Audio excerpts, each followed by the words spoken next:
Radio Pasión US y la Asociación Civil México Progresa Leyendo presentan Con Roger en la Cultura, un programa en donde la cultura la hacemos todos. con Roger Hertzberger y su panel de invitados. Solo aquí, en Radio Pasión US, seduciendo tus sentidos. Queridos amigos, me da mucho gusto saludarlos. Bienvenidos a Con Roger en la Cultura a través de Radio Pasión US, seduciendo tus sentidos.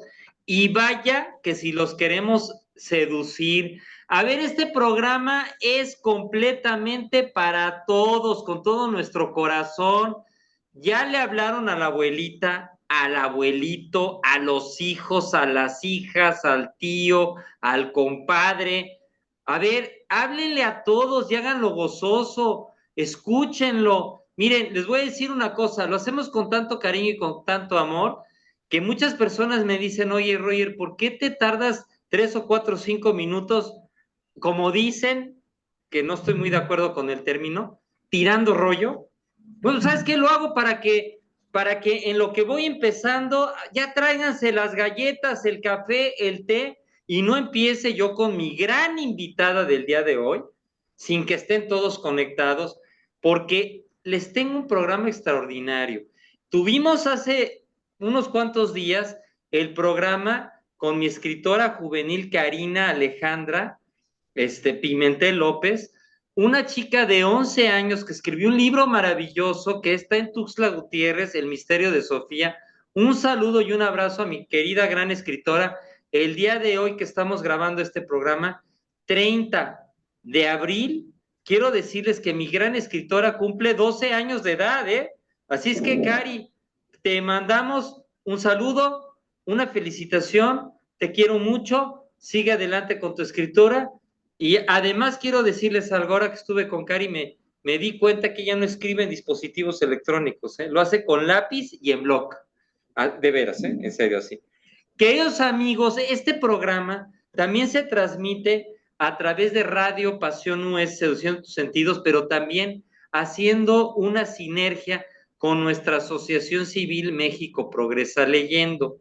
Ya les he invitado a conocer la página y a contactarnos, mexicoprogresaleyendo.org. Ahí nos pueden escribir como siempre y también ahí hay un teléfono al que nos pueden hablar.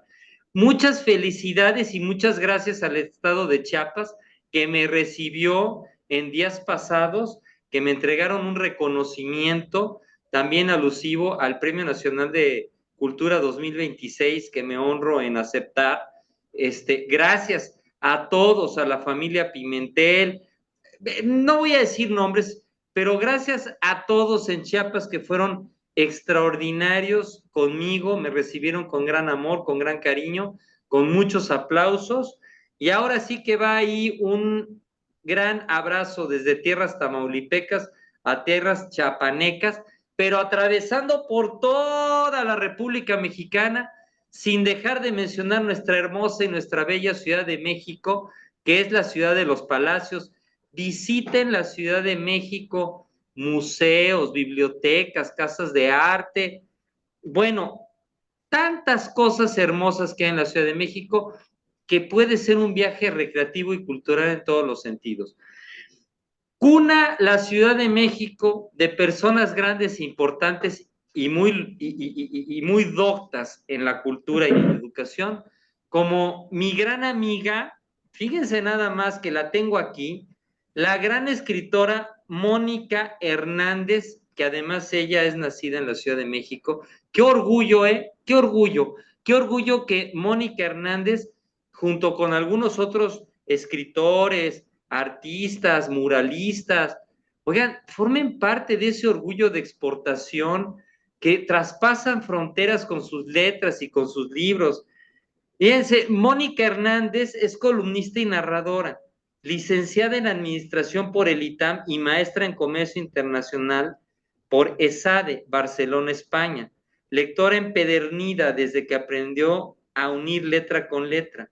Después de desempeñarse en el mundo profesional en las áreas de marketing y relaciones públicas en corporativos internacionales en España y México, se embarcó en la aventura de escribir de manera profesional.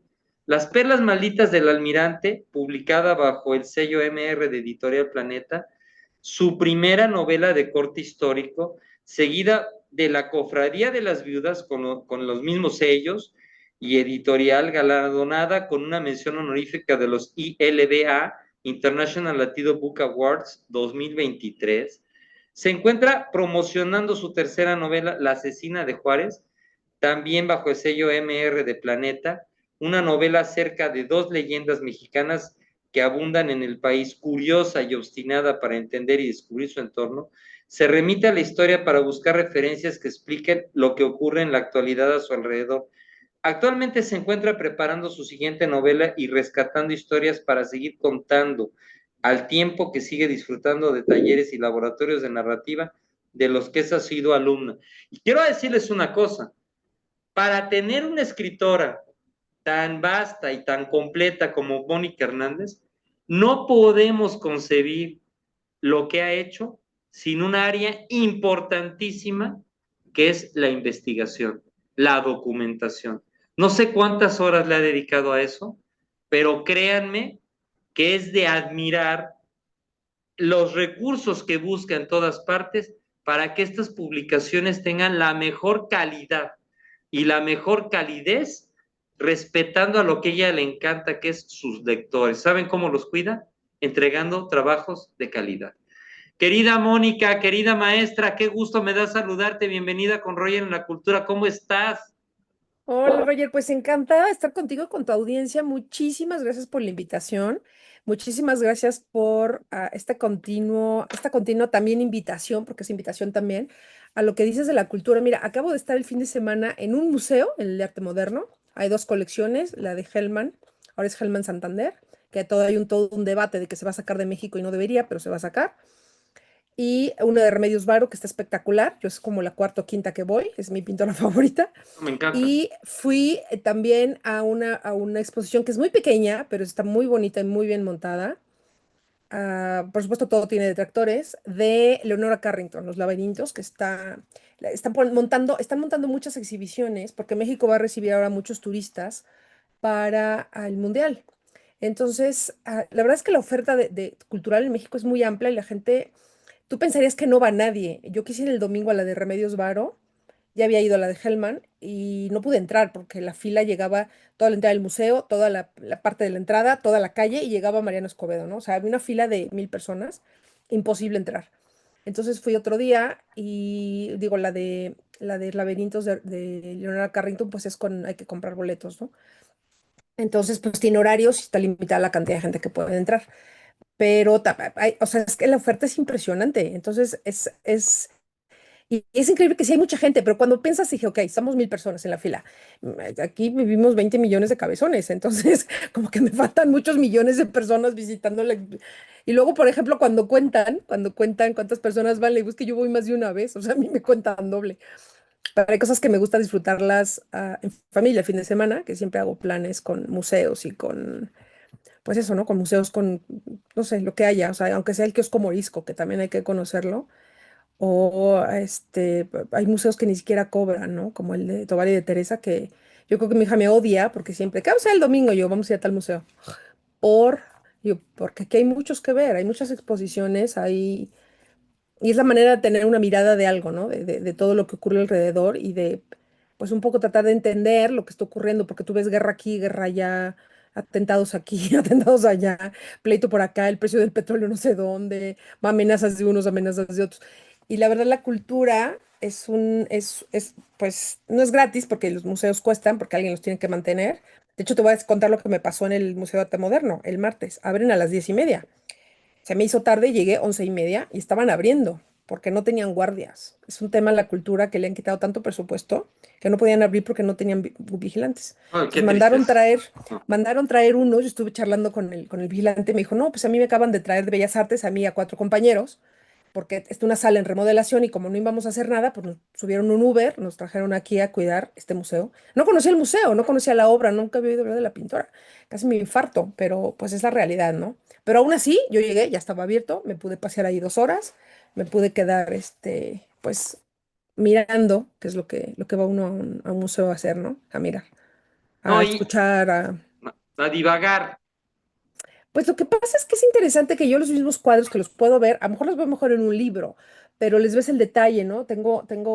Bueno, aparte de que tengo ya varios años, bastantes años encima, unas lupas y los lentes de ver de cerca y todo esto, que le ves los detalles, ¿no? Pero ver el cuadro en vivo, o sea, como lo pintaron y el boceto es otra cosa, ¿no? O ves que, por ejemplo, esta vez no, pero esta vez pusieron algunas cartas y diarios. Pero la vez pasada, anterior que fui, tenían ahí cuarzos y pinceles y como que pues, tienen todo el resguardo de pues todos los objetos cotidianos que se convierten en piezas de museo, ¿no? No, claro, y te voy a decir una cosa, queridos amigos, como viaje cultural, quien puede ir a la Ciudad de México, y tienes razón, ¿eh? O sea, realmente Es la ciudad puedes ir con a la más ciudad, museos que hay. oye, pero hasta sin gastar y en los exteriores, perdónenme amigos, pero del Palacio Nacional se van a la catedral, se van caminando por estas calles que llegan a Bellas Artes, y luego, si tienes ganas de caminar y hacer ejercicio, te vas sobre Paseo de la Reforma y además hay estatuas de héroes eh, sobre Paseo de la Reforma y haces un viaje de ejercicio y de tantas cosas que puedes ver. Vamos, hasta dándole la vuelta, por ejemplo, al museo que está en el Monumento a la Revolución. Mira, acabas de decir algo súper importante.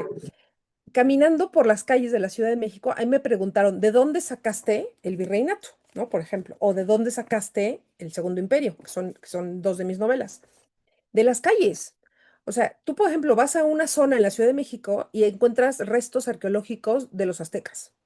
Y al lado hay algo colonial. Y caminas unas calles y está el Porfiriato. Y está un edificio que desbarató, o los restos, o un muro, por ejemplo. Hay unas escenas que ocurren en el Hospital San Carlos, que antes fue, o sea, el Hospital San Carlos, ¿no? En la época pues de la colonia. Después lo tiró Benito Juárez, cuando rompió todos los conventos y todo. Ahí hicieron el segundo embalsamamiento de Maximiliano de Habsburgo y queda un muro que ahora pertenece a un museo que se llama del Perfume. Fue una casa porfiriana que nunca terminaron de hacerla porque llegó la revolución, nunca tuvo cocina y ahora es el Museo del Perfume. Y hay un muro, que si tú ves el edificio de frente, es el muro del lado izquierdo. Ese es lo único que queda del Hospital San Carlos. Antes del Hospital San Carlos, eso fue parte del convento de San Francisco y toda un convento bueno, el convento más grande era los dominicos, pero el de San Francisco era muy grande y también tenía la capilla de Santa Isabel y el convento de Santa Isabel, donde está Bellas Artes. Y antes de eso, abajo estaba el zoológico de Moctezuma. Entonces, en la misma calle te puedes encontrar diferentes etapas, restos de algo que queda, ¿no? O sea, cuando, por ejemplo, ahora es una oficina de gobierno y también tiene una biblioteca de la UAM, que es donde, y tiene las salas y va de impresores y de impresoras. En la esquina de ese edificio hay un resto, hay una cabeza azteca, en la esquina. Qué Esa cuando maravilla. construyeron el edificio. Entonces, en las mismas calles, como tú dices, te puedes encontrar. Yo he hecho recorridos con estas novelas, con una historiadora, cronista de la Ciudad de México, que es una amiga mía, Beca Duncan, y me dice, mira, en esta esquina pasó esto, pero depende de qué época estés hablando, y pues es el mismo edificio, pero lo ves, lo ves de otro lado, ¿no? No, O de otra claro, época, o te representó transporta. otra cosa. No te transportas. Inclusive, déjame comentarte que en alguna ocasión fuimos al Munal y estaba cerrado, Ese fue el Hospital San Carlos. Ese eh, era el eh, Hospital San Carlos el antes. Hospital de San Carlos Ajá. y me dicen, bueno, vamos, no hay nada que ver porque está cerrado. Le dije, oye, a ver, aquí está la estatua del caballito. A ver, enfrente. Y, Que no y, estaba ahí. vamos, y es una preciosidad todo eso. O sea, es una cosa divina todo lo que se puede encontrar en este lugar. Y fíjate que no, la gente como que no se mete. Ahora el MIDE, el Museo Interactivo de Economía, que está enfrente del MUNAL, pues ya son 5 pisos y es el Museo Interactivo de Economía, que es un museo que vale mucho la pena conocer. Los llevan desde niños a los colegios, pero como adultos, porque te habla del dinero, de por qué es el ciclo productivo, por qué es en este el dinero, de dónde salió, incluso educación financiera, que tanta falta hace en este país, ¿no? De por qué la tarjeta de crédito no es un sobresueldo, por qué las tasas de interés, etcétera. Y hay abajo, ya que terminas el recorrido, hay dos cápsulas del tiempo que dan a un callejón ahí y no dan a ningún lado, no tienen acceso desde la calle. Y son cápsulas del tiempo porque se quedaron de la época porfiriana. Hay una tienda de caballeros donde venden, o sea, vendían y tiene ahí los cajones de camisas, calcetines, ropa interior, sacos, así, gabardinas, paraguas, sombreros. Y la de al lado es un estudio fotográfico Qué y solo maravilla. se puede entrar por adentro y nadie sabe que están. Yo porque me meto a todas partes y oscuro, yo, ¿esto qué es? Ah, pásele, no hay un guardia, no hay, o sea, son cápsulas del tiempo. Es No un me estudio quedé. fotográfico con los rollos estos que está pintado atrás el paisajito y el laguito y el así, y luego la cámara y las escaleritas y donde sentaban, las sillitas donde sentaban a la gente para las fotos familiares. No, no, me Es una queda claro. verdadera cápsula del tiempo. No, definitivo. He ido yo a los Mm, edificios que están ahí por Bucareli, que ujú. precisamente están ¿Vizcaya o cuál? los que pertenecían a la colonia del Buen Tono, que tienen un Mm, aire la francés, casi. fábrica. Ujú. Exactamente, Bueno, exactamente. el edificio Vizcaya lo construyó Porfirio Díaz para festejar el centenario del país, cuando fue en Ujú. 1910. Y son unos departamentos espectaculares. Yo conozco gente que es dueña y tú lo ves en el lugar callejoncito, y A unos eso me refiero. departamentos. ¡Ah! Precisamente, oye, Mónica, Edificio Vizcaya, qué chulada de edificio. me refiero a eso, Lo a adoro. estas. Me Sí, encanta. Es una sí, cápsula del tiempo. es Perdona. correcto. Están Sí. tal cual como cuando se construyeron. Así, de ese nivel. Oye, Mónica, pero bueno, a ver, que no nos coma el tiempo, porque Ya tengo sé, una... ya sé, ya sé, porque Sí, podemos hablar todo el día. sí, no, sí. Bueno, Oye, pero espérame, oye, invitación abierta, por favor, para hablar de estos temas sobre el turismo cultural que podemos dar en la Ciudad de México. Te lo agradecería mucho.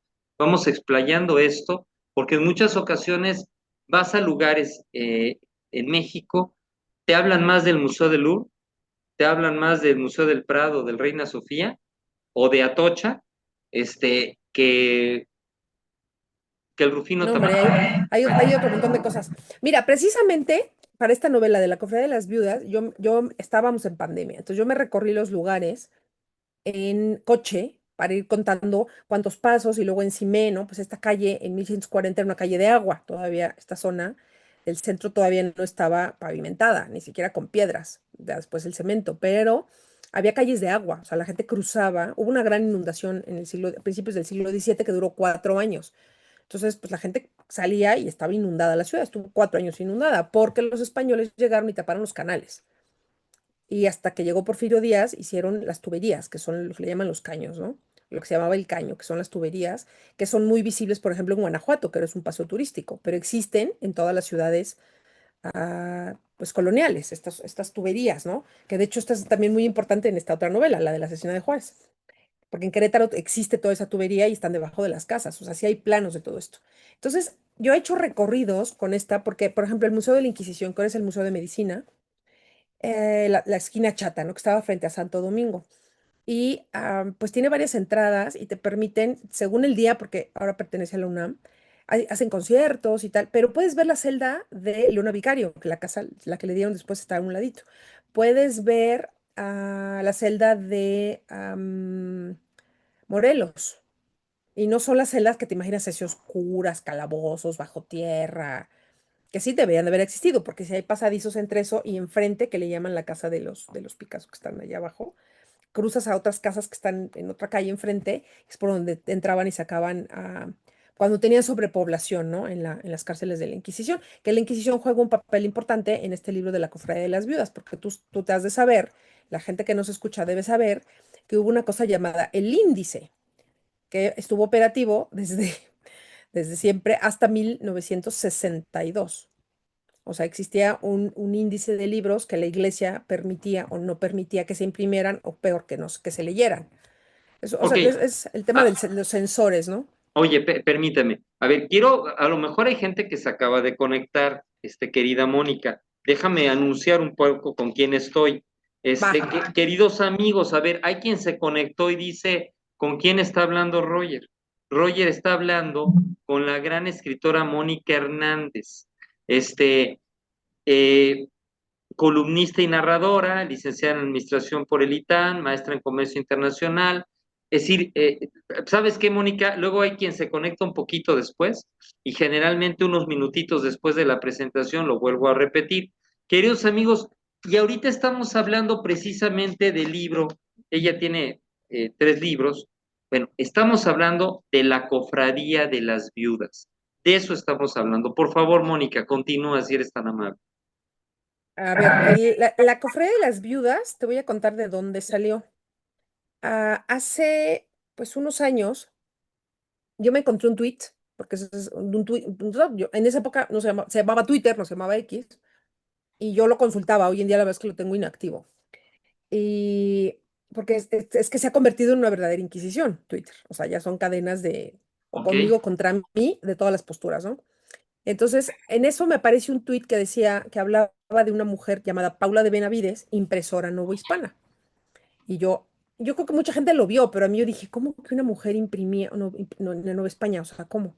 ¿Que las mujeres no estaban dedicadas al huerto, a la casa, a los hijos, al dulce de guayaba? O sea, o al chocolate, ¿no? O sea, ¿cómo? ¿Cómo que una mujer imprimía?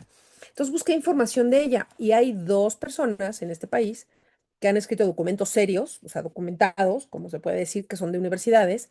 Una es Sara Pot Herrera, es de Yucatán, que es una gran doctora en muchísimas cosas. Una de ellas es en las impresoras novohispanas y otra es Marina Garone, que también ha hecho un par de documentos, ¿no? Entonces yo me encuentro estas dos y dije, me llamó la atención porque hacen todo un estudio que la imprenta, lo que conocemos como la imprenta, incluso empezando los primeros escarceos con los periódicos, que eran gacetas y no eran diarias, lo mantuvieron principalmente las mujeres durante 300 años, que decimos muy fácil 300 años, pero llevamos 200 y poquito años de independencia, o sea, de ser México como República Mexicana, tenemos, no llega, o sea, poquito más de 200. Y sin embargo, fuimos 300 años Nueva España. No es que fuéramos un México sometido, éramos parte de España. Entonces, durante ese tiempo, tanto en México como en otros virreinatos, el de La Plata o el del Perú, todos estos, las que mantenían las imprentas, la mayoría eran mujeres. Y a mí esto me llamó mucho la atención. Y dije, ¿por qué mujeres? ¿Por qué nadie nos ha platicado de ellas? Bueno, resulta que esas mujeres las casaban de 12, 14 años con señores de 50, lo cual era muy normal.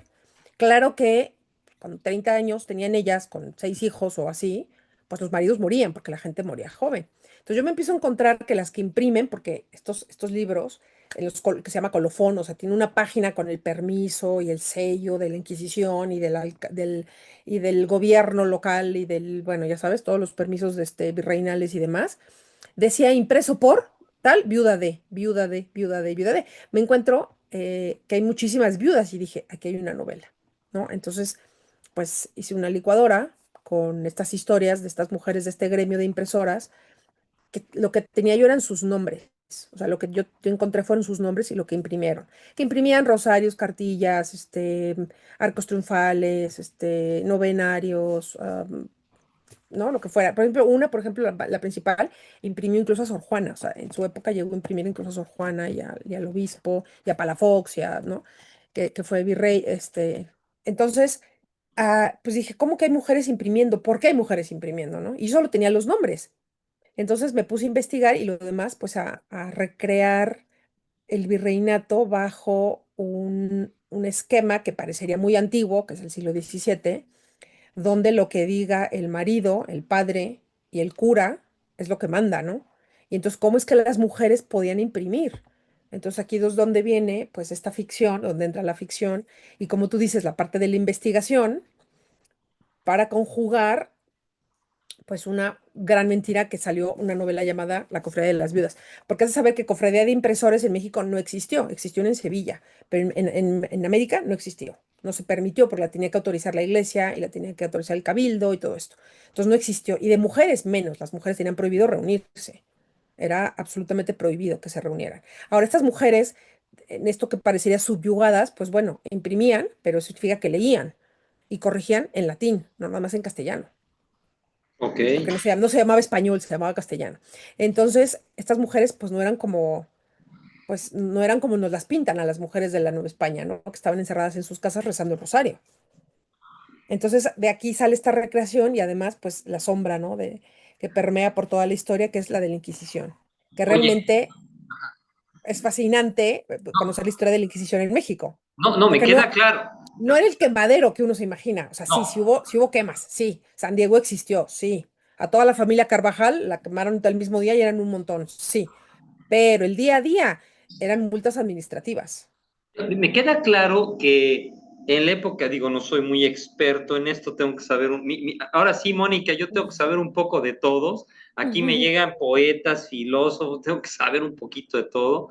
No soy experto en el tema, pero tengo entendido que en el contexto de la Santa Inquisición, la mujer tenía un papel secundario, un papel inclusive las justificaban mucho debido a que decían que tenían la debilidad del género, es decir, pero eran ampliamente observadas, en donde, bueno, se perseguía mucho la herejía, el protestantismo, el judaísmo, el islamismo, es decir, había todo ese tipo de estigmas observando hacia las mujeres. Y de repente esto que me comentas, en donde existen mujeres que se hacen cargo de estas imprentas, me imagino que empieza a salir un liderazgo dentro de lo que podría llamarse en esa época, híjole, me voy a aventar A crucificar tú solo.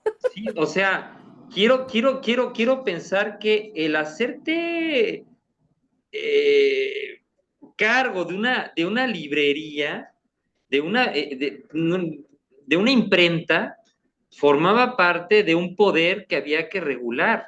Es decir, no había otra manera de expresar, no, sin WhatsApp, sin computadoras, sin canales televisivos. ¿Qué tanto eran observadas estas mujeres y qué tanto, podría yo decir, feminismo de aquella época se explayaba al calce de esta situación? Mira, te voy a contar dos cosas, dos o tres cosas que encontré, porque para mí la parte más fascinante de hacer una novela histórica es precisamente la documentación.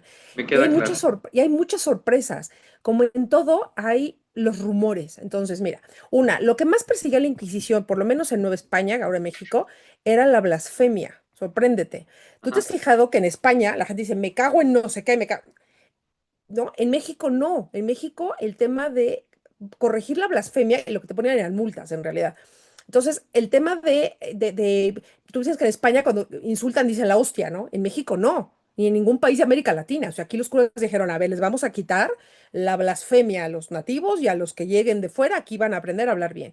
Entonces, de aquí viene toda esta derivación de la manera de hablar latinoamericana, del por favorcito y quedito y el suavecito y el bajito y todos los diminutivos, sin blasfemar y sin hacer todo que es muy diferente en España. Y la razón es esta, era la iglesia la que lo imponía. El tema de educar a los naturales, no les decían indios ni indígenas, les decían naturales, separaban iglesias de naturales, iglesias de criollos o de pues, descendientes de criollos, la educación también, pero todo era por lo que llamaban las primeras letras, que eran el catecismo y los silabarios. Entonces, y sin embargo, te digo, este tema es muy curioso porque, por supuesto, el control como lo tenía el gobierno, la pólvora, que no había balas, era la pólvora, Claro, bueno, y la tinta y las claro. cosas valiosas, como los impuestos al vino, que luego resulta que sí hubo viñedos en América Latina, pero eran escondidas, o lo tenían los curas, como el cura Hidalgo, que aquí era el que tenía unos grandes viñedos, el tabaco, o sea, cosas como importantes, ¿no? Ahí donde estaban los impuestos y el control. Entonces, el papel se lo tenías que comprar al gobierno. Tú te acordarás, hasta hace poco, o todavía existe, el papel para los periódicos y el diario oficial de la Federación solo lo vende el gobierno. O Claro, sea, claro. sigue No, existiendo, seguía existiendo hasta hace poco, relativamente poco. exacto. Es Entonces, más, perdón, haciendo un poquito de paréntesis, me acuerdo muy bien ahorita de una frase que dice Hernández del Castillo en su libro La conquista de la Nueva España. El estruendo del mortero, el relincho del caballo y la quema de la pólvora conquistaban pueblos enteros. por supuesto. Digo, perdón, Sí, en sí, sí, alusión a sí. lo que tú me estás diciendo. Entonces, el papel y la tinta solo podía, o sea, la tinta cada quien hacía su mezcla. Igual que, esa es otra cosa muy interesante que encontré. Había un personaje en las imprentas que era, bueno, una imprenta tenía que autorizarla el rey desde España para que llegara aquí, ¿ok? Wow, wow. La primera imprenta que llega es la de Juan de Pablos y la esposa Jerónima Gutiérrez. Juan de Pablos desaparece a finales del siglo XVI, asumimos que murió, y la esposa se queda imprimiendo con la fábrica de él. La máquina, que es la original, pero no es la original, existe en el Museo del Virreinato en Tepoztlán. ¿Por qué no es la original? Porque las máquinas eran hechas a medida, no era algo de mándeme una máquina. Entonces, si se pudría un palo, se inundaba, se zafaba, se rompía, se rajaba, hacían cortaban otro árbol y volvían a tallar y lo volvían a poner. Entonces, es la misma imprenta, pero no es la misma porque hay partes que le fueron cambiando, si se fueron pudriendo, si se mojó, si se les cayó, si, ¿no? Entonces, esa existe, esa es la primera imprenta, y cuando te digo la primera imprenta de América, es desde Alaska hasta la Patagonia, y esa llegó aquí, a la Ciudad de México, y se Eh, puede ver en el Museo del eh, Virreinato. perdóname por favor, pero ¿en qué época se implanta, se instaura esta primera imprenta?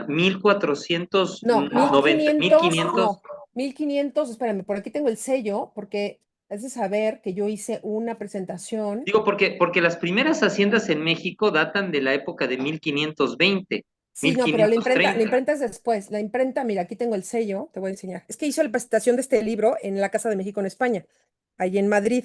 1529 fue la Ok, primera imprenta que se ok, autoriza en América. Y qué cuando te digo maravilla, América, incluye Estados Unidos, ¿eh? La qué primera bárbaro, imprenta está aquí en México, 1529. qué Pero no maravilla. llega en 1529, llega mucho después, llega 10 años después o una cosa así. No era tan instantáneo que echaran unos palos a un barco para montar una imprenta. O sea, Ok, todos los libros que llegaban, incluso después, los libros que llegaban, en Sevilla, en la casa de contratación, se tenía que autorizar qué libros se podían traer a América y qué libros no, que es lo que te decía del dicho. Y era tanto por el lado del gobierno, la autoridad civil, que era pues, sí, las autoridades civiles y la autoridad eclesiástica, porque ahí sí trabajaban en contubernio, ¿no? O sea, la autoridad civil dice, pues este libro, pero la iglesia decía, no, no, no, no, o sea, Copérnico está loco, o sea, la tierra gira, el sol gira de la tierra, ¿no? O sea, Galileo está loco, todos estos están locos, ¿no? Entonces, y es muy curioso porque yo cuando estudié este tema para los libros se imprimían a 42 líneas, dos columnas. Tú verás, libros antiguos tienen dos columnas y son 42 líneas. Entonces, ¿qué hacía el censor? Y decía, uy, hay herejía en la columna 1 de la línea 4 a la 12 y quedaba el espacio en blanco, eso no se imprimía. Pero estaba muy fácil de marcar porque se imprimía durante siglos, se imprimió 42 líneas a dos columnas. Entonces era muy fácil meter el sensor, que fue el dichoso índice que pusieron desde el Papa de Roma, ¿no? Entonces, aquí estamos con la imprenta. Bueno, cuando llegan, te digo, la sorpresa que más me encontré es que las que más imprimieron es que las mujeres quedaban viudas, pero las autorizaban a ellos. De hecho, mi protagonista en la novela, durante su vida, que vivió muchos años, fue una mujer que vivió probablemente más de 80 años, y sus descendientes, tuvo dos hijas, una se quedó con una imprenta, se casó con un hijo de un impresor rival, que era Rivera, que todavía existe la placa, en la imprenta, en la calle del Empedradillo, que es un costado, la primera oh, calle empedrada que hubo en América, está oh, a un costado de la catedral y ahí está la placa todavía. qué bárbaro. Entonces, está muy bonita el tour, ¿eh? Fuimos a la Inquisición, a la calle del Empedradillo, etcétera. Y se llamaba Diego de Rivera, Hipólito de Rivera, el impresor, y el hijo Diego de Rivera. Y se casa y se muere el señor, entonces quedan las hijas y luego las nietas de esta señora imprimiendo. Entonces te digo, yo me encuentro que son puras mujeres, pero fueron las impresoras del Santo Oficio. ¿Esto qué significa? Que de parte en la parte el Santo Oficio era como la policía religiosa. O sea, tenían Me su queda propio claro. uniforme, que era verde, y sus propios oficiales, y sus propios tribunales, y sus propias leyes, ¿no? Entonces, pero ellos imprimían sus documentos y tenían a alguien que se los imprimiera. Normalmente estas imprentas estaban dentro de los conventos, como el de Tlatelolco, que era de naturales, o sea, de indígenas, que también era prisión, pero, por ejemplo, tuvieron preso a un tipógrafo que es Kronberger, Jan de Kronberger, y está preso, pero imprime en este en este convento de Tlatelolco, y está preso porque es protestante. Entonces, ya cuando lo meten preso 4 años y lo purifican, y lo bautizan y lo rebautizan y se hace católico, entonces ya lo dejan salir y trabajar pues en una imprenta normal, ¿no? Pero mientras está purgando su condena por ser hereje, pues está imprimiendo adentro de la cárcel del convento, como tenían a mucha gente, ¿no? Y lo que te decía es que estas imprentas es como huella digital. El tipógrafo, el que hacía la letra en plomo, pues al estar usando las planchas, los tipos se achataban, entonces quedaba pues borrosa las impresiones. Entonces tenían a una persona que se la pasaba tallando en plomo las Wow, letras. qué bárbaro. Entonces se ha podido rastrear, porque es como huella digital, estas imprentas, quién imprimió qué, y se han encontrado, te digo, de esta señora, sus descendientes todavía por varias generaciones, hasta 1700 y pico, ya al final, cuando estas librerías, lo que ella tenía que era tienda de libros, que se llamaba, que eran unos cajones de madera que dejaban en el suelo, o sea, la tienda de libros, autorizados por España, autorizados por el virrey, autorizados por la Inquisición, etcétera, etcétera, etcétera, esta tienda pasó, esas descendientes, te va a sonar, los adquirieron los Porrúa, ya para el siglo XIX. No, O sea, esta historia existe todavía. fíjate que yo conocí, vamos, yo llevé amistad, lo digo públicamente porque así fue, yo llevé amistad con el director de Editores Mexicanos Unidos, que en paz Mm, descanse, Roque Laclau, mm, que por cierto mando un abrazo a esta casa editorial, ahora ya dirigida por su hijo y por Sonia Miró, y Roque era muy amigo de don Manuel Porrúa. Y en alguna ocasión, don Manuel, cuando fuimos a comer, lo conocí muy bien, íbamos al Hotel Catedral, que precisamente mm. está en la calle de Donceles. Perdóname, Mónica, me platicó algo muy similar a lo que me estás contando. O sea, me consta, yo escuché esas pláticas. Por cierto, un abrazo a gente de la industria editorial que conozco a todos mis amigos de Dilar, de muchos editoriales. Oye, este, tengo entendido o sea, todo se realizaba en el centro histórico de la Ciudad de México. Y tengo entendido que el tribunal de la Santa Inquisición estaba afincado en la catedral. ¿Es correcto o no es correcto? Tuvo temporadas que sí, hubo temporadas que sí. Lo que pasa es que hay cosas que cuestan trabajo de imaginarnos hoy. Te voy a poner un ejemplo y aquí lo menciono.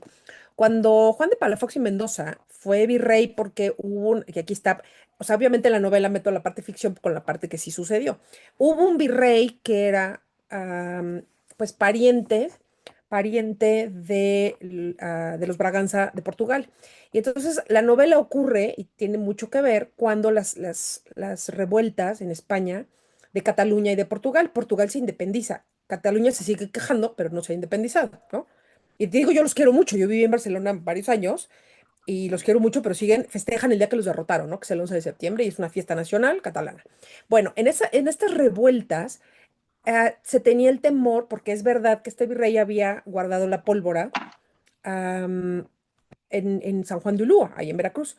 Entonces le manda una carta, que era el chismoso, que era el arzobispo de Puebla, del obispo de Puebla, perdón, manda una carta al rey y le dice, la mano derecha del rey, ¿no? Que era el valido, que se llamaba el conde duque de Olivares, dice, oye, pues como que está juntando, no se nos vaya a decir que esto sea Nueva Portugal, vayan a buscar la independencia de Nueva España y se convierta en Nueva Portugal, ¿no? Entonces lo mandan llamar inmediatamente al virrey y va para ver que duraban 2, 3 años porque el nivel de corrupción era altísimo, o sea, llegaban y eran más que el rey nunca iba a dejar su reino, ¿no? Pero entonces llegaban y te digo, los virreyes tú ves los años, y la mayoría eran religiosos o pertenecían a un orden religioso. Entonces el que se queda de virrey interino es Juan de Palafox, que ahí está, él hizo la tumba para él en Puebla y pues no está hueco, ¿no? Él está enterrado en otro lugar en España porque también lo mandaron llamar. Entonces, él fundó, es muy importante él porque funda, pues no solo la Biblioteca Palafoxiana, desbarató varios conventos en Puebla, era Oaxaca, Tlaxcala, ¿no? Era un montón de conventos y él trajo muchos libros cuando llegó en el barco que se llamaba La Gorda y traía una imagen de una virgen y él tenía títulos de su familia, aunque era hijo legítimo, nobiliarios. En el escudo de la Catedral de Puebla también hubo un problema que también está narrado, porque muy divertido, cuando la gente no reconoce el escudo, dijeron, es que se está poniendo en el escudo grabado en piedra, la de su familia. Y la verdad es que él asumía que la historia de la independencia de España, de los moros, o sea, de Sobrarbe y de toda esta parte asturiana y todo, que la gente la conocería y aquí la gente no tenía ni idea. Entonces lo acusaron de que estaba poniendo los blasones familiares en el escudo de la Catedral de Puebla, que además la pusieron de lado, ¿no? O sea, es una iglesia que está volteada y, o sea, no está conforme a todas las demás iglesias del norte, sur, oriente, poniente. Bueno, el caso es que estas revueltas influyen mucho para la trama de la novela, o sea, de la parte de ficción, ¿no? Y ¿a qué venía esto? Te estaba contando de... Cosas difíciles de contar. Juan de Palafox era un religioso que odiaba, detestaba o se llevaba muy mal con las órdenes religiosas, pero favorecía muchísimo el clero secular. Entonces, quería que todos fueran curas, pero que no fueran adscritos a una orden, o sea, o franciscanos, o mercedarios, o dominicos, o jesuitas, que con esos son los que tuvo más problemas de todos, porque esos estaban como iban por libre siempre, ¿no? O sea, la iglesia bien, pero los jesuitas aparte, porque eran como los herederos, ¿no? De estos cruzados y de los... Quizás franciscanos también, a lo mejor. Sí, bueno, tenía problemas con todas las órdenes. Entonces, Pero además tenía una cosa muy extraña. Él era especialmente misógino. Mandó construir una jaula, que no sé dónde esté o si la hayan desbaratado, una jaula de madera, porque es una jaula, con pequeños orificios, que es donde las mujeres, o sea, la virreina, las mujeres de su corte, podían escuchar misa en días especiales adentro de la catedral junto con los hombres. Wow. Y esto nos suena como ¿de qué estás hablando? No, no, ahí fue, o sea, una jaula como el coro, donde nadie las viera y estaban todas amontonadas con aquellos vestidotes para que no convivieran de cerca con los varones, porque eso sí podían estar en misa, ¿no? Oye, Ahora, oye, oye, eso no es ciencia ficción, ¿verdad? Eso no es ciencia. no, no, y sin embargo, te voy a decir, pareciera que estamos hablando de otra época, pero te voy a contar, mi madre, que nació en 1943, ya tiene casi 20 años que falleció, cuando iba a misa de joven a la catedral en Jueves Santo, cosas de estas, tenía que alquilar, porque mi madre era una mujer moderna de los 60 que usaba pantalón o minifalda y cabello largo o cabello corto, que era, ¿no? Era igual, no sé qué era peor, el cabello largo o el cabello corto. Entonces, y pantalones. Pagaban en la entrada por una falda, le decían unas enaguas, y un velo, A ver, porque a ver, no a ver. podían entrar a misa A ver, sin falda y sin velo. a ver, espérame. ¿En qué época? ¿En los años 60? En los 60 aquí en México. Estoy hablando de México, la Ciudad de México. ¿En, Rentaban en la puerta enaguas. ¿Y sabes qué tipo de enaguas? De estas como coloridas como de satén, que son muy brillantes, que ahora parecen folclóricas, o sea, rosa, verde, o sea, rentaban una, se la ponían encima del pantalón, rentaban un velo negro, 5 pesos, entraban a misa, salían, dejaban el velo y dejaban la falda. Qué COVID ni que nada, o sea, todo rentado en la podas, llegaban corriendo para ponerse la falda, para poder entrar a misa. Te estoy hablando de los 60 en la Ciudad de México. Bueno, a ver, déjame decirte una cosa, Mónica, la educación que nosotros tuvimos, que precisamente muchos de nosotros nacimos a finales de los años 60, a ver, Correcto. en principio el otro, Correcto. oye, en principio el Sí. otro, yo llegué y di una plática hace poco en Tuxtla Gutiérrez, Chiapas, y la mentalidad, no sé si tú te acuerdas, digo, divagando un poquito, pero hablando de las costumbres de aquella época, había un dicho que decía, las letras con sangre entran. ¿Te A acuerdas o no? zapes, a Bueno, zapes, nos aprendíamos las tablas de multiplicar, claro. bueno, así, amigos, créanme, las letras con sangre entran y era un dicho de los años 70 cuando estábamos en primaria. Perdóname, no me No, no, queda. no, te voy a decir, o sea, te voy a decir, a ti, sí, a mí tocó lo de la letra con sangre entra, pero no te tocó, por ejemplo, a las cosas que nos tocaron, y eso es de lo que explora esta novela. A mí me gusta escribir sobre mujeres. Ok, No en el estricto sentido de reivindicar que todo duro y contra de ellos, a la Lupita D'Alessio y cosas de estas, pero es verdad que hay una deuda histórica, o sea, sí existe esta deuda histórica. Tú estás hablando de la letra cosa. A mí, por ejemplo, ir a misa en minifalda estaba prohibido. Casarme, yo me casé la primera vez en los 90, ¿ok? ¿Qué escote, ni qué tirantes, ni nada? No fueras a poner nervioso al cura. no me Hoy queda en día, claro. hoy en día van de brasier y la falda abierta hasta la orilla A de ver, la ropa interior. Y Mo- ni quién le Mo- importe, ¿eh? no, Pero en Mónica, época me no hay queda manera. claro, es más, me queda claro y te voy a dar nada más dos ejemplos rápidos para no salir mucho del tema. Yo que soy de Tamaulipas, de Santander Jiménez, Tamaulipas, que le mando un abrazo a mi hermoso pueblo, teníamos a la clásica tía, cuando llegabas de niño, que estaba de negro, con el chonguito canoso, y tenías tú 20, 30, 40, 50, 60 años, y decías, oye, la tía Cleta nunca pasaron los años por ella, siempre fue igual. Sí, claro, se hizo viejita a los 30 años, se hizo viejita a los 40 años, y los lutos duraban Toda 20 la vida. años. Perdóname, Bueno, en esta época duraban toda la vida, ¿eh? Y hay un capítulo dedicado a no me vestirse digas, de negro. no me Hay un digas. capítulo dedicado a vestirse de A negro. ver, platícame algo de eso, por favor, que me tiene inquieto, porque hay un momento en el que, ¿qué fue eso de negro?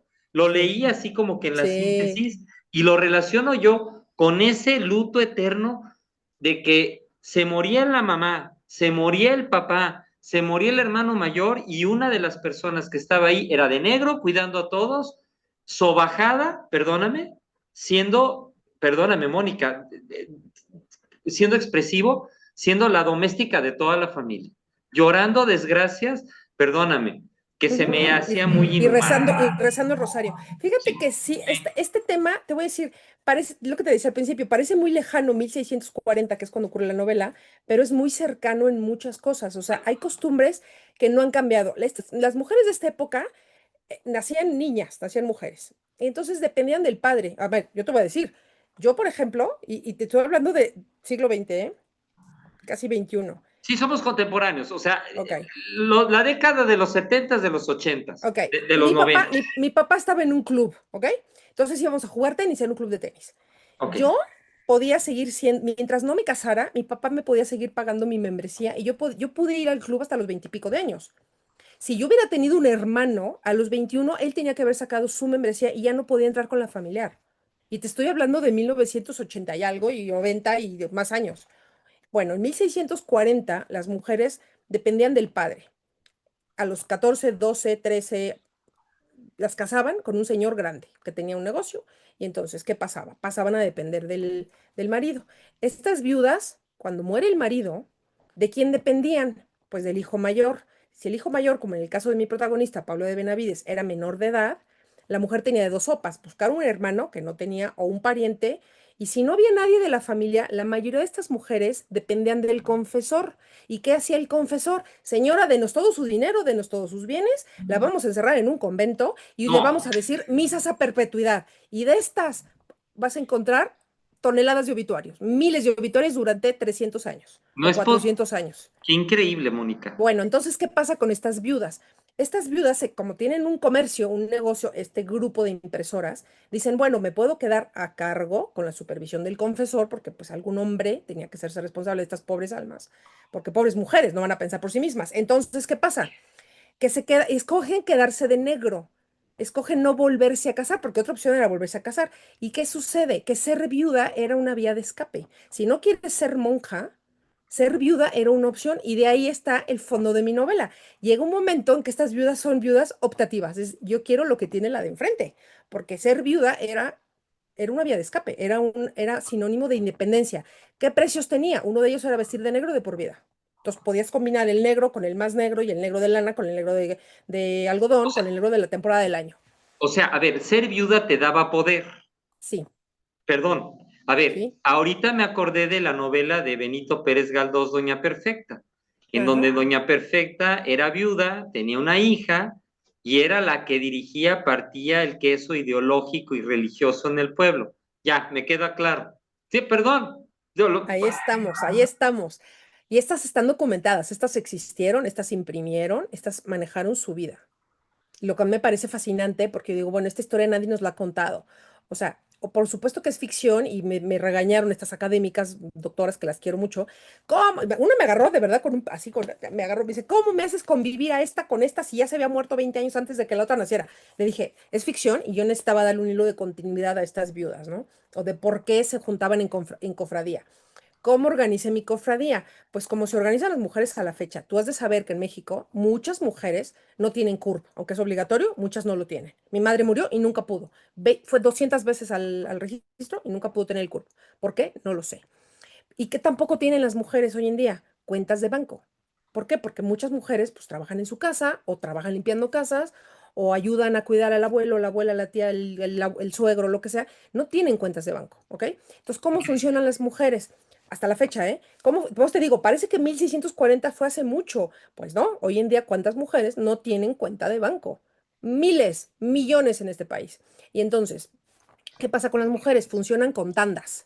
Qué Y fuerte. entonces mi novela está organizada como funcionan las tandas. Hoy por ti, mañana por mí. Entonces a mí se me ocurrió montar que, bueno, estas mujeres hicieran este grupo de poder precisamente, porque es una novela acerca del poder femenino, pero el poder femenino, como fue en esa época, y como fue en mi época, y como creo que sigue siendo en muchas épocas, el poder femenino inteligente, no frontal, no de choque, no de armas y de insultos, sino el poder de, ok, vamos a tener un código secreto y por atrás y mano izquierda y que nadie se dé cuenta. Y para eso yo digo, es que tienen que ser más inteligentes. O sea, sin decir, mira qué lista soy, te voy a enseñar qué inteligente soy. Pablo de Benavides, que es mi protagonista, tuvo 6 hijos, 4 varones, 2 mujeres. ¿Qué hizo Pablo de Benavides para tener todo el poder que tuvo durante el siglo XVII?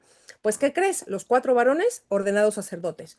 Un dominico, un jesuita, un franciscano y un mercedario, o la Orden de la Merced. Una hija monja que acabó con un gran puesto en el convento de Santa Isabel, y la otra hija la casó con el hijo de un impresor rival. Entonces los descendientes juntaron 2 imprentas y tuvo el poder que te digo, imprimió para el cabildo, para la Inquisición, para los virreyes, para Sor Juana, o sea, una mujer sin decir, miren qué lista soy, movió todos sus hilos, aprovechó a sus hijos y dijo, aquí mando yo. Y a mí me parece una historia fascinante que había que contarla. No, no, no, no, me queda claro. Oye, te puedo dar tres nombres y me podrías nada más dar brevemente en un minuto tu punto de vista de tres mujeres. Lo voy a intentar. A ver, bueno, a ver, primera, Margarita Maza de Juárez. La primera gran relaciones públicas de este país, ah, que ha sido mal novelada, mal documentada. Ok, que viene de una familia, pues, intelectual.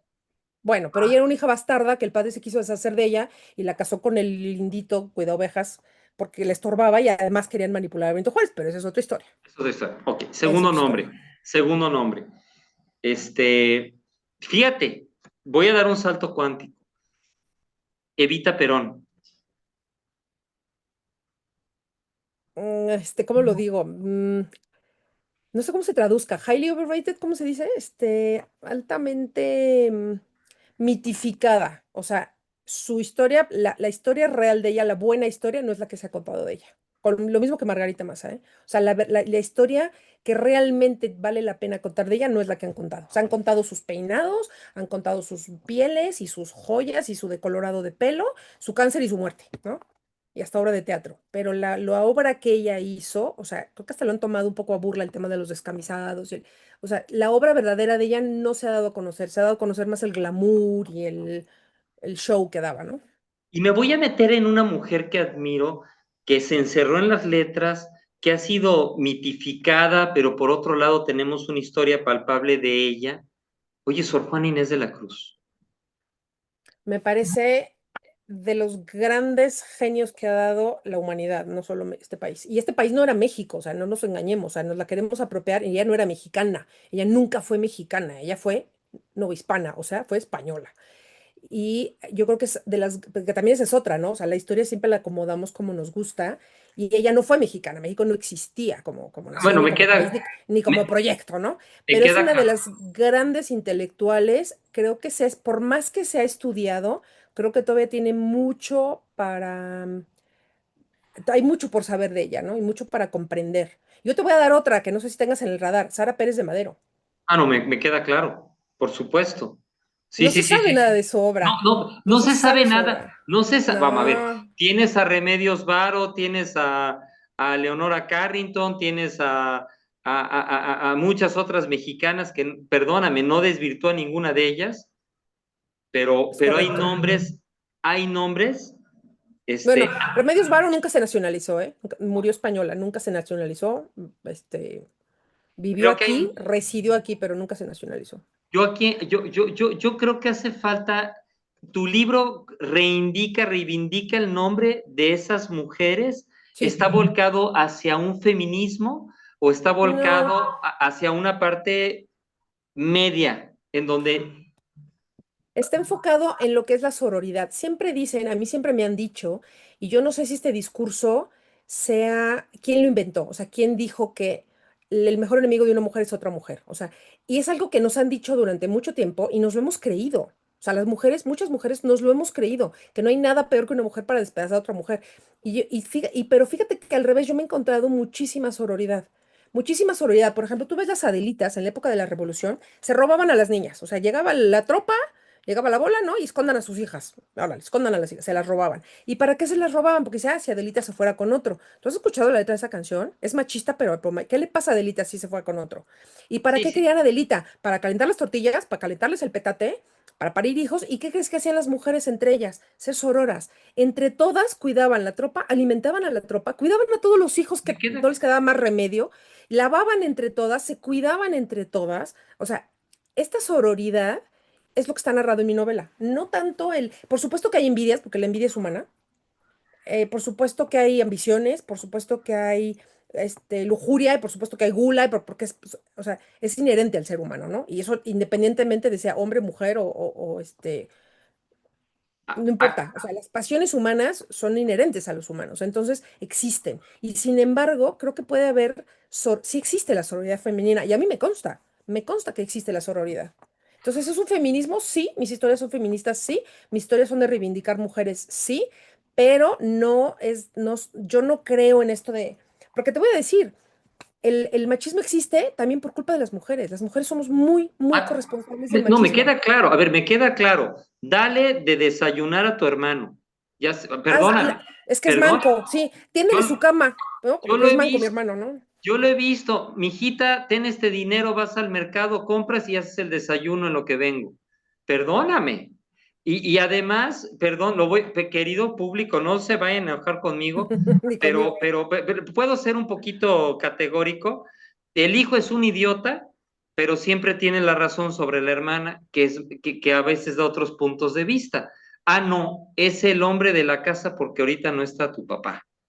O sea, perdóname, hay muchas estigmatizaciones, hay muchas cosas que forman parte de complejos heredados de Ujú. muchos años atrás. Pero mira, yo también te voy a decir, yo sí creo que también, o sea, te voy a decir, caso de una amiga mía, son dos hermanas y un hermano, ¿ok?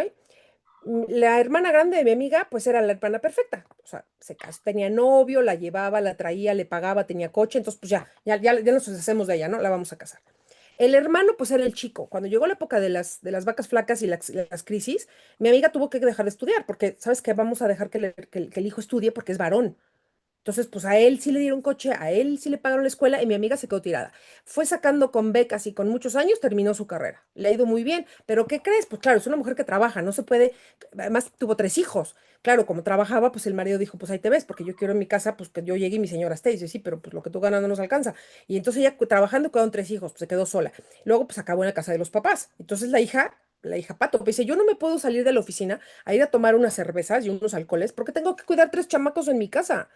Y entonces también el estigma con el hermano es, pues el hermano es varón, pero qué presión desde chiquito, es que él va a mantener una familia. O sea, yo digo, pobres niños que crecen creyendo que van a mantener una ristra de gente, y claro, soy todopoderoso y soy el patrón, porque yo voy a mantener a los demás. Pero es que qué presión para pobres niños, o sea, eso está No, mal también. no, me Está mal, queda o sea, claro. los pobres niños crecen pensando, voy a tener que mantener gente Sí, para que me sirva, y voy a escoger a la más bonita para que me sirva de chacha y me tenga hijos, ¿no? Y además se no, arregle bonita y además, oye, pues que ¿de qué estamos hablando, no? O sea, sí, no. ¿de qué Yo, estamos hablando?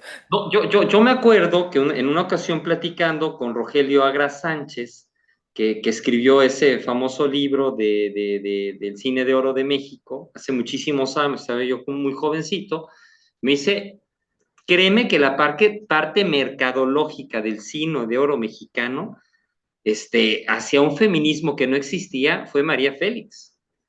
O sea, María Félix fue la doña, fue la figura del cine mexicano que la mujer de aquella época esperaba. Una mujer reacia, una mujer que se... Ruda, brusca, arisca, grosera. ¿Sí o no? Punto. Sí, totalmente. O Pero sea, mira, a ver, por ejemplo, a ver, no nos engañemos. ¿Tú sabes la historia del 10 de mayo? a ¿Por ver, qué salió el 10 de mayo? a ver, Bueno, por favor. un presidente de México no quería darles y no quiso, no les dio durante todavía muchos sexenios después el voto a las mujeres, porque estaban todas las gallinas muy alebrestadas con otros países que se empezaban a dar el voto a las mujeres. Entonces este presidente dice, yo no quiero darles votos a las viejas, o sea, ya que se queden en su casa, cuidar a los niños, la cocina, ¿no? O sea, ya, ¿cómo les voy a dar el voto a estas viejas? Pero ¿qué van a saber ellas de votar, no? Bueno, entonces un director de un periódico muy conocido llamado Excelsior le marca y le dice, oye, ya sé cómo lo vamos a arreglar. Vamos a instaurar el 10 de mayo. Y entonces, ¿qué empezaron a hacer? Concursos y regalar, registra tu mamacita. Entonces empezó el programa de radio con la XW, la licuadora para la mamá, hay que festejar a la mamá. Y de ahí vienen otro montón de problemas. ¿Y sabes cuántos años retrasó el voto para las mujeres este tema? Muchos. No, no, no, no, no, Varios sexenios, varios sexenios. no, me queda claro. O sea, esto que Oye, vemos muy bonito el 10 de mayo, mamacita, si tenga su lavadora, tenga su licuadora para que siga chambeando, ¿no? Y sus sartenes para que siga fregando platos. O sea, oye, no, me queda claro. Oye, Mónica, ya se nos acabó el tiempo. qué Oye, barbaridad. a ver, pero a ver, queridos amigos, yo la voy a comprometer aquí la voy a tener a Mónica Hernández con más frecuencia. Nos falta hablar de 2 libros, nos falta hablar de ese México histórico. Mónica, te suplico y te comprometo con mis radioescuchas, que por Yo favor, encantada de la vida. te lo suplico, que nos des ¿Cómo ese crees? obsequio de No, tu hombre, no hace presencia. falta. Oye, ha sido una plática rica y exquisita, muy retroalimentadora.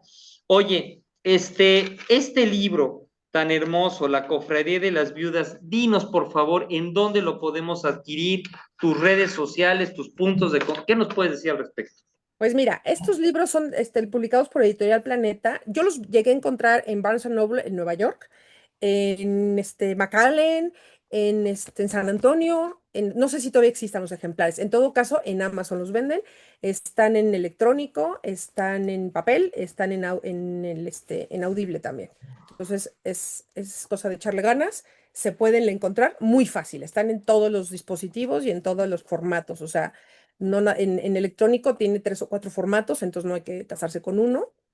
Y pues mis redes, yo tengo Instagram, que es Hernández Mocino, @Hernández Mocino. No soy activa en X, ya casi no la uso. Y pues básicamente Instagram, ¿no? Y también un poco de a veces TikTok. Tengo una sección que no la tengo un poco descuidada últimamente, que se llama ¿Qué leen los escritores? Pero la tengo un poco descuidada porque estoy trabajando, como ya te comenté, en mi siguiente proyecto, que se tiene que ir a imprenta próximamente, y saldrá, si se alinean todos los astros, como diría mi querido padre, primero Dios, sale en octubre en algún momento de otoño de este año. Y, Entonces tendremos novela nueva. y les voy a decir una cosa, queridos amigos, yo voy a estar casando a Mónica Hernández en tiempos créanme que voy a buscar la primicia de la entrevista de ese nuevo trabajo, además de que vamos a hablar de los otros 2 libros. Ay, Claro que sí. Mónica, ya, ahora sí, perdóname, pero ya no te vas a librar de Con Roger en la cultura. No, hombre, será un honor. Encantada. Creo que hay muchos temas. A mí esto, como te puedes dado cuenta, me encanta. O sea, a mí me Perfecto. encanta esta parte y me encanta charlarlo y me encantaría escuchar pues más anécdotas porque me he encontrado con gente que me da información que yo no tenía. Con todo la que yo busqué, hay gente que tiene más información que yo y a mí esto me parece fascinante. Espérate, vamos hacia la segunda parte. Ahorita ya el tiempo no se nos agotó, pero además quiero hablar de tus fuentes de investigación, de qué bibliotecas, de dónde. A ver, no, a ver, el tema, yo voy a hacer un segundo programa, perdóname. Tengo muchas curiosidades, perdóname. Claro que sí, claro que sí. Oye, Mónica, muchísimas gracias. Nos vemos aquí en la próxima entrevista. ¿Algún mensaje para tus lectores, para nuestros radioescuchas? Muchísimas gracias por recibirme en sus casas, en sus orejas, en sus tiempos. Lo más valioso que tenemos los humanos es el tiempo, porque ese no lo podemos recuperar. Y que nos dediquen o que me dediquen o este rato a mí, a escucharme a mí y a ti charlar, es lo más valioso que le podemos dar a la gente, ¿no? Es un regalo que no tenemos cómo recibirlo y estoy verdaderamente agradecida. Muchas gracias.